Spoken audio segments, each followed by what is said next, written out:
आज देश 73वां गणतंत्र दिवस मना रहा है, तो सबसे पहले टीवी9 भारतवर्ष के दर्शकों को गणतंत्र दिवस की हार्दिक बधाई। आज 10:05 पर प्रधानमंत्री नरेंद्र मोदी वॉर मेमोरियल में शहीदों को श्रद्धांजलि देंगे और गणतंत्र दिवस समारोह कार्यक्रम की शुरुआत करेंगे। लेकिन इस बार का गणतंत्र दिवस समारोह क्यों आधे घंटे की देरी से होगा? परेड में क्या कुछ खास होने वाला है? इस मौके पर दिल्ली की सुरक्षा को लेकर क्या है विशेष अभियान? दिवंगत सीडीएस जनरल विपिन रावत के सम्मान में कौन सा बड़ा ऐलान हुआ? गणतंत्र दिवस से जुड़ी तमाम बड़ी खबरें दिखाते हैं टॉप 9 जश्न गणतंत्र। देश आज 73वां गणतंत्र दिवस मना रहा है। इस मौके पर राष्ट्रपति रामनाथ कोविंद आज सुबह करीब 10:30 बजे इंडिया गेट पर झंडा फहराएंगे। इसके बाद दिल्ली में राजपथ पर होने वाले ऐतिहासिक परेड शुरू हो जाएगी। पहली बार गणतंत्र दिवस परेड 30 मिनट की देरी से शुरू होगी। इस बार परंपरा से हटकर मुख्य अतिथि के तौर पर कोरोना काल के frontline workers, central Vista project में काम करने वाले और झांकियां बनाने वाले मजदूरों को शामिल किया जाएगा। गणतंत्र दिवस समारोह सुबह 10:05 से ही शुरू हो जाएगा, जब PM Narendra Modi national war memorial पर शहीद सैनिकों को श्रद्धांजलि अर्पित करेंगे। इसके बाद 10:15 पर पीएम मोदी राजपथ पहुंचेंगे। इसके बाद 10:18 पर उपराष्ट्रपति एम वेंकैया नायडू राजपथ पर पहुंच सकते हैं। करीब 10:21 पर फर्स्ट लेडी राजपथ पर पहुंचेंगी। राष्ट्रपति रामनाथ कोविंद 10:23 पर राजपथ पर पहुंचेंगे और करीब 10:26 पर झंडा फहराएंगे। सुबह करीब 10:30 बजे वायुसेना के 4 Mi-17 V5 हेलीकॉप्टर राजपथ के आसमान में उड़ान भरते हुए परेड की अगुवाई करेंगे। इन हेलीकॉप्टर्स में से एक पर तिरंगा लगा होगा और बाकियों पर सेना के तीनों अंगों के झंडे लगे होंगे। ये सभी हेलीकॉप्टर परेड देखने आए दर्शकों पर आसमान से फूलों की बरसात करेंगे। इस पुष्प वर्षा के साथ ही गणतंत्र दिवस परेड की शुरुआत हो जाएगी। गणतंत्र दिवस परेड की कमेंट्री में देश के पहले सीडीएस दिवंगत जनरल विपिन रावत के हेलीकॉप्टर हादसे का जिक्र करते हुए उन्हें श्रद्धांजलि दी जाएगी। वहीं गणतंत्र दिवस की पूर्व संध्या पर पद्म पुरस्कारों का ऐलान किया गया, जिसमें जनरल विपिन रावत के शौर्य को सलाम करते हुए केंद्र सरकार ने उन्हें मरणोपरांत पद्म विभूषण से सम्मानित करने का फैसला किया है। गृह मंत्री अमित शाह ने ट्वीट कर विपिन रावत को सच्चा देशभक्त बताया है। इस बार 4 हस्तियों को पद्म विभूषण पुरस्कार देने का ऐलान किया गया है, जिसमें उत्तर प्रदेश के पूर्व सीएम दिवंगत कल्याण सिंह का नाम भी शामिल है। वहीं पद्म भूषण सम्मान 17 लोगों को, जबकि 107 लोगों को पद्मश्री पुरस्कार देने का ऐलान किया गया है। पद्म भूषण पाने वालों में गूगल के सीईओ सुंदर पिचाई, माइक्रोसॉफ्ट के सीईओ सत्या नडेला, कांग्रेस के दिग्गज नेता गुलाम नबी आजाद के नाम भी शामिल हैं। इस बार पद्मश्री पुरस्कार पाने वाले 107 नामों में टोक्यो ओलंपिक के स्वर्ण पदक विजेता नीरज चोपड़ा और गायक सोनू निगम भी शामिल हैं। वहीं बंगाल के पूर्व सीएम और लेफ्ट पार्टी के बड़े नेता बुद्धदेव भट्टाचार्य ने पद्म भूषण सम्मान लेने से इनकार कर दिया है। उन्होंने कहा उन्हें पद्म विभूषण मिलने की जानकारी नहीं है। अगर पुरस्कार दिया भी जा रहा है तो वो इसे स्वीकार नहीं करेंगे। केंद्र सरकार ने गणतंत्र दिवस की पूर्व संध्या पर देश की रक्षा करने वाले वीर सपूतों के लिए 939 सेवा पदकों की घोषणा कर दी है। इसमें वीरता के लिए 189 पदक शामिल हैं। 189 पदकों में से 134 पदक जम्मू कश्मीर में वीरता दिखाने वाले जवानों को दिए जाएंगे, जिसमें सीआरपीएफ के ब्रेव हार्ट्स को 36 वीरता पदक मिले हैं। इसमें वीरता के लिए 4 जवानों को मरणोपरांत सहित 6 वीरों को शौर्य चक्र का ऐलान किया गया है, जबकि 30 पुलिस पदक शामिल हैं। भारत पाकिस्तान की सीमा पंजाब के अटारी बाघा बॉर्डर को गणतंत्र दिवस के मौके पर रंग बिरंगी लाइट से सजाया गया, जिसके बाद बाघा बॉर्डर परिसर की इमारतें मानव तिरंगे से लिपटी नजर आई। वहीं जम्मू कश्मीर का लाल चौक भी हरे, सफेद और केसरिया रंग की रोशनी से चकमका उठा। जम्मू कश्मीर में रियासी जिले के सलाल डैम भी तिरंगा रंग में रंगा नजर आया। गणतंत्र दिवस के मौके पर सुरक्षा बलों ने पूरे दिल्ली एनसीआर को छावनी में तब्दील कर दिया है। सुरक्षा का बंदोबस्त एकदम टाइट है। सिक्योरिटी ऐसी है कि राजधानी में परिंदा भी पर न मार सके। दिल्ली के बॉर्डर्स को सील कर दिया गया है। बाहर से आने वाली जरूरी गाड़ियों की बारीकी से चेकिंग की जा रही है। जगह जगह पिकेट लगाकर जांच करने के साथ ही दिल्ली पुलिस ने 27,000 से ज्यादा जवानों की तैनाती की है। गणतंत्र दिवस परेड में क्या कुछ खास होगा? 75 साल 75 विमान का क्या है प्रोग्राम? 1971 युद्ध से कौन से हथियार आज राजपथ पर सवार होंगे और आज की परेड में कैसे दिखाई पड़ेगी भारतीय इतिहास की झलक और वर्तमान की ताकत? राजपथ पर आज दिखने वाली झांकियां और सेना के शौर्य से जुड़ी तमाम बड़ी खबरें दिखाते हैं टॉप 9 राजपथ पर राष्ट्र शक्ति में। गणतंत्र दिवस परेड में अलग अलग राज्यों, विभागों और सशस्त्र बलों की 25 झांकियां हिस्सा लेंगी। 16 पैदल दस्ते, 17 सैन्य बैंड राजपथ पर मार्च करेंगे। इस साल परेड में थल सेना की घुड़सवारी वाली 61 कैवलरी रेजिमेंट सहित कुल 6 मार्चिंग दस्ते हैं, जिसमें राजपूत रेजिमेंट, असम जकलाई, सिखलाई, एओसी और पैरा रेजिमेंट शामिल हैं। बीएसएफ का ऊंट दस्ता भी परेड में हर साल की तरह शामिल होगा। इस बार का गणतंत्र दिवस समारोह विशेष होने वाला है, क्योंकि देश आजादी का 75वां साल आजादी के अमृत महोत्सव के रूप में मना रहा है। इसकी छठा गणतंत्र दिवस परेड में भी देखने को मिलेगी। भारत की तीनों सेनाएं इस परेड में 75 साल 75 विमान की थीम पर हिस्सा लेंगी, जिसमें पहली बार जगुआर लड़ाकू विमान शामिल होंगे। फ्लाई पास्ट में कुल 17 जगुआर लड़ाकू विमान एक अमृत फॉर्मेशन में राजपथ के ठीक ऊपर 75 बनाते हुए भी दिखाई पड़ेंगे। जगुआर के अलावा रफाल और सुखोई फाइटर जेट के साथ नौसेना के P-8I टोही विमान, MiG-29 के लड़ाकू विमान भी पहली बार हिस्सा लेंगे। वहीं शक्तिशाली फाइटर जेट रफाल 300 मीटर की ऊंचाई पर 900 किलोमीटर प्रति घंटे की रफ्तार से उड़ान भरेगा।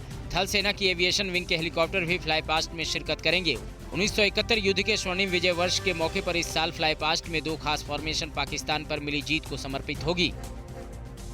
इस परेड में 1971 के युद्ध में पाकिस्तान के छक्के छुड़ाने वाले विंटेज टैंक और तोप भी दिखाई देंगे। सबसे पहले PT-76 और सेंचुरियन टैंक आएंगे, जिन्होंने 1971 के युद्ध में पाकिस्तानी सेना की धज्जियां उड़ा दी थी। इसके अलावा 1965 और 71 के युद्ध में शामिल भारत की स्वदेशी 75/24 विंटेज तोप और टोपैक आर्म पर्सनल कैरियर व्हीकल भी परेड का हिस्सा होंगी।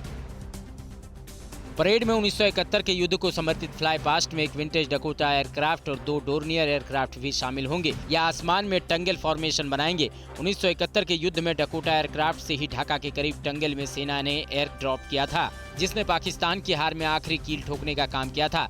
इसके बाद 3C-130 Hercules transport aircraft त्रान formation बनाएंगे। 71 के युद्ध को समर्पित मेघना फॉर्मेशन में एक चिनूक हेलीकॉप्टर और 4 Mi-17 V5 हेलीकॉप्टर शामिल होंगे, जबकि राहत फॉर्मेशन में 5LH हेलीकॉप्टर करतब दिखाएंगे। इसके अलावा एकलव्य फॉर्मेशन में अटैकिंग हेलीकॉप्टर शामिल होंगे, जिसमें एक रूस से खरीदा Mi-35 हेलीकॉप्टर और अमेरिका से आए 4 अपाचे हेलीकॉप्टर उड़ान भरेंगे। परेड में भारत के विंटेज मिलिट्री हार्डवेयर के अलावा न्यू इंडिया के अत्याधुनिक अर्जुन टैंक, BMP-2 घातक धनुष तोप, राजपथ के ऐतिहासिक जमीन पर हुंकार भरेंगे। अचूक आकाश मिसाइल सिस्टम, सर्वत्र ब्रिज, टाइगर कैट मिसाइल और तरंग इलेक्ट्रॉनिक वॉरफेयर सिस्टम सहित कुल 16 मैकेनाइज्ड कॉलम परेड में शामिल होंगे। आज की परेड में इतिहास की झलक और वर्तमान की ताकत देखने को मिलेगी। परेड में सेना की 1950, 60 और 70 के दशकों की यूनिफॉर्म और उस वक्त के हथियार के साथ सैनिक मार्च पास्ट करेंगे। वहीं इसी महीने आई सेना की नई डिजिटल पैटर्न वाली कॉम्बैट यूनिफॉर्म में पैराशूट रेजिमेंट के कमांडो कदम ताल करते दिखाई देंगे। ITBP का बाइक दस्ता पहली बार परेड में शामिल होगा। गणतंत्र दिवस की पूर्व संध्या पर राष्ट्रपति भवन के ठीक सामने रंग बिरंगी रोशनी बिखेरते करीब 1000 ड्रोन्स आसमान में करतब करते दिखाई दिए। इन ड्रोन्स ने आसमान में मेक इन इंडिया का प्रतीक चिन्ह और ग्लोब की आकृति बनाई। आजादी के अमृत महोत्सव अभियानों को भी ड्रोन के जरिए बनाया गया। इस ड्रोन के जरिए 29 जनवरी को होने वाले बीटिंग रिट्रीट समारोह में देश की 75 उपलब्धियों को दिखाया जाएगा। बीजेपी की केंद्रीय चुनाव समिति का घंटों तक चला यूपी के साथ पंजाब और मणिपुर के उम्मीदवारों के नामों पर मंथन हुआ। अमित शाह आज फिर पश्चिमी यूपी के मिशन पर निकलेंगे। यूपी में कांग्रेस पार्टी में बीजेपी ने लगाई बड़ी सेंध और समाजवादी पार्टी की दूसरी लिस्ट में शामिल किस उम्मीदवार को लेकर उठे सवाल। यूपी में होने वाले चुनावी संग्राम से जुड़ी तमाम बड़ी खबरें दिखाते हैं टॉप 9 यूपी का चुनावी युद्ध।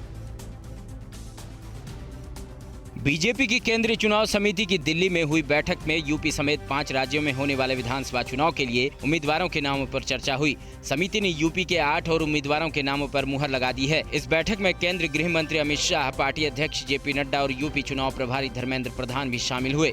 समिति की यूपी, पंजाब और मणिपुर के कोर ग्रुप के नेताओं के साथ अलग से बैठक हुई। उम्मीदवारों की लिस्ट आज जारी हो सकती है।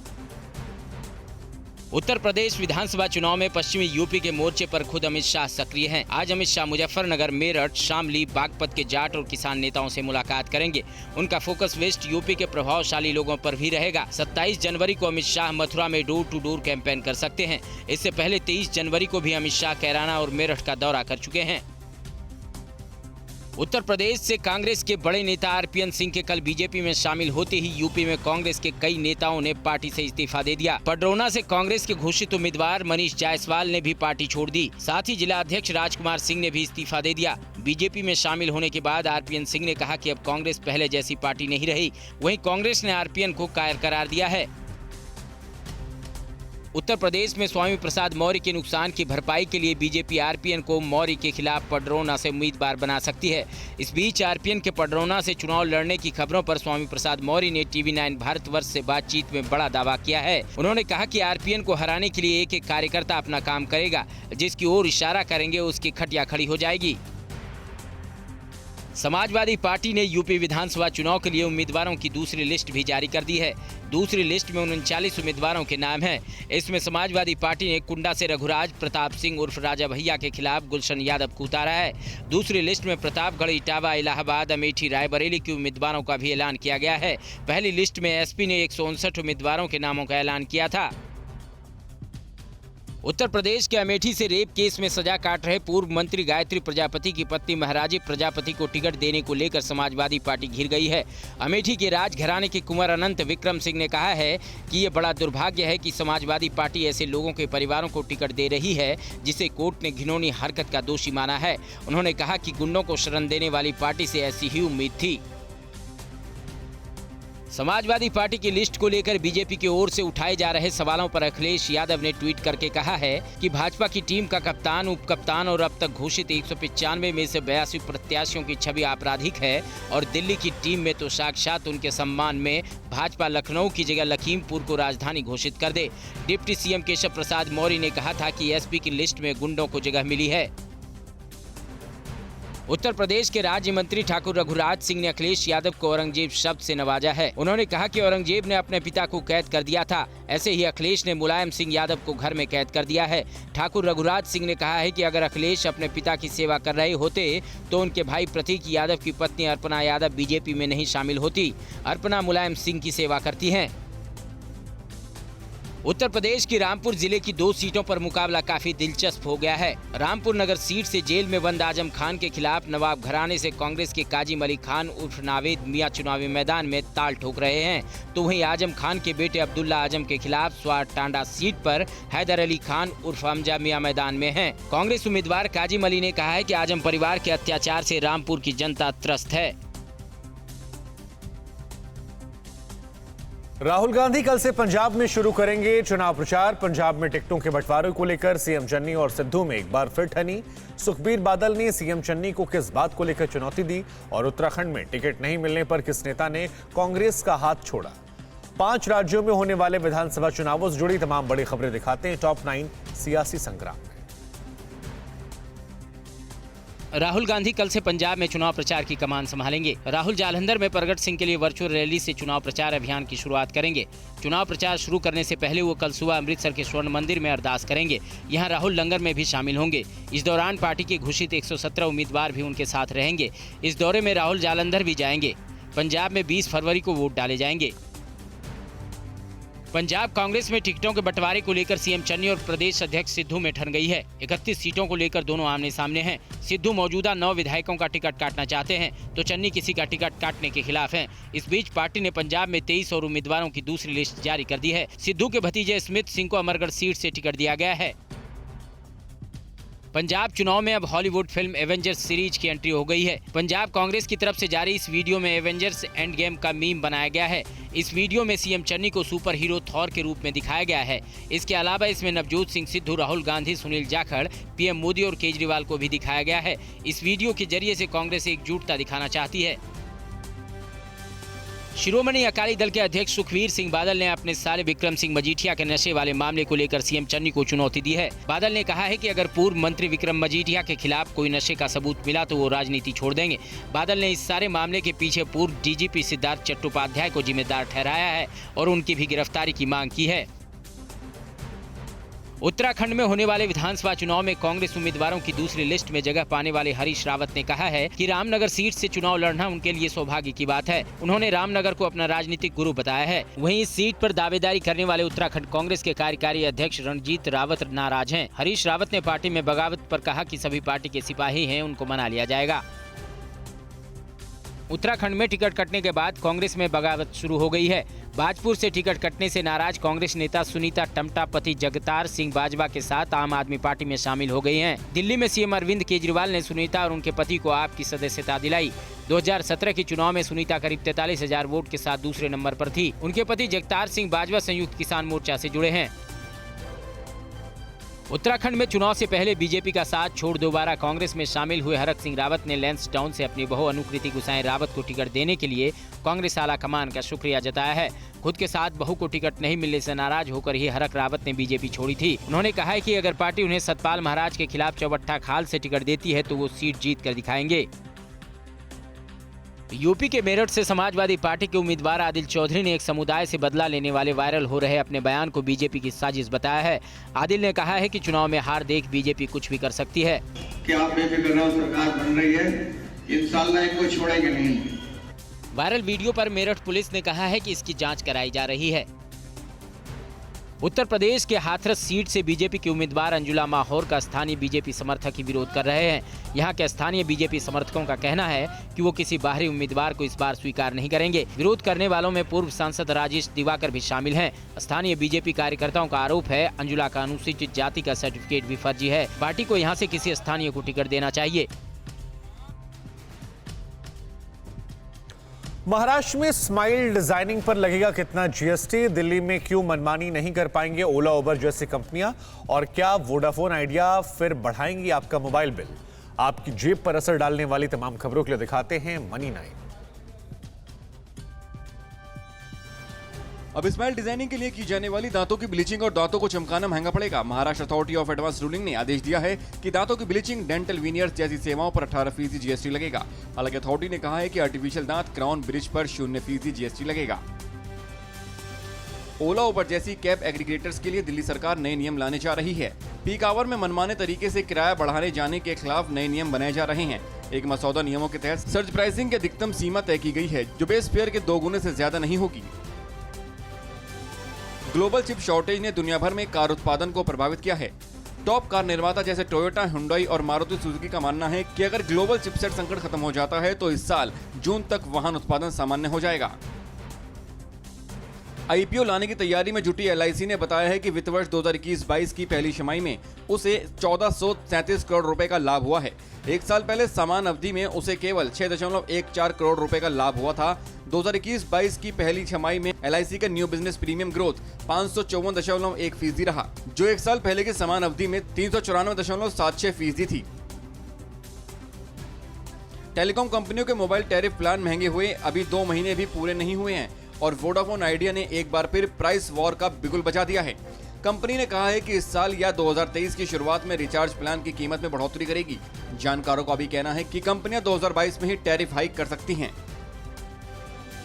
ईएसआईसी की सामाजिक सुरक्षा योजना में नवंबर 2021 में करीब 10.28 लाख नए सदस्य शामिल हुए, जबकि इससे पिछले महीने में यह आंकड़ा 12.39 लाख रहा। राष्ट्रीय सांख्यिकी कार्यालय के ताजा आंकड़ों के मुताबिक ईएसआईसी की योजनाओं से जुड़ने वाले कुल नए कर्मचारियों की संख्या सितंबर से लगातार घट रही है। भारत की एविएशन इंडस्ट्री में बहुत जल्दी अफोर्डेबल सेगमेंट में कड़ी प्रतिस्पर्धा शुरू होने वाली है। राकेश झुंझुनवाला की आकाशा अप्रैल में पहली बोइंग 737 मैक्स एयरक्राफ्ट मिलने के बाद मई अंत तक या जून में कंपनी अपनी सेवाएं शुरू कर देगी। आकाशा एयर ने 72 बोइंग 737 मैक्स एयरक्राफ्ट का ऑर्डर दिया है, जो काफी ईंधन किफायती हैं। भारत को मैन्युफैक्चरिंग हब बनाने के लिए सरकार ने मेगा प्लान तैयार किया है। सरकार ग्लोबल कंपनियों को देश में बड़ी मैन्युफैक्चरिंग यूनिट्स लगाने के लिए लेबर रूल्स में रियायत देने पर विचार कर रही हैं। इन यूनिट्स में 40,000 से लेकर 1 लाख तक कर्मचारी होंगे। इसके अलावा आईटी हार्डवेयर के लिए लाई गई पीएलआई स्कीम में भी बदलाव होगा। ओला का अगला टारगेट अब इलेक्ट्रॉनिक कार लाना है। ओला जल्द ही 2 व्हीलर के बाद इलेक्ट्रॉनिक 4 व्हीलर सेगमेंट में भी प्रवेश करने जा रही है। सीईओ भाविश अग्रवाल ने अपने ट्विटर पर एक इलेक्ट्रॉनिक कार का प्रोटोटाइप भी शेयर किया है और लिखा है कि क्या आप इसे अपने पास गोपनीय रख सकते हैं। तो ये तमाम मनी 9 की खबरें थी। वैसे मनी 9 की खबरों के लिए ट्विटर, फेसबुक और इंस्टाग्राम पर आप हमें @मनी9 लाइव को फॉलो करें। तो मनी 9 के यूट्यूब चैनल को भी सब्सक्राइब करें ताकि आप लगातार अपडेटेड रहें। परवाह देश की, सोमवार से शुक्रवार रात 10 बजे TV9 भारतवर्ष पर।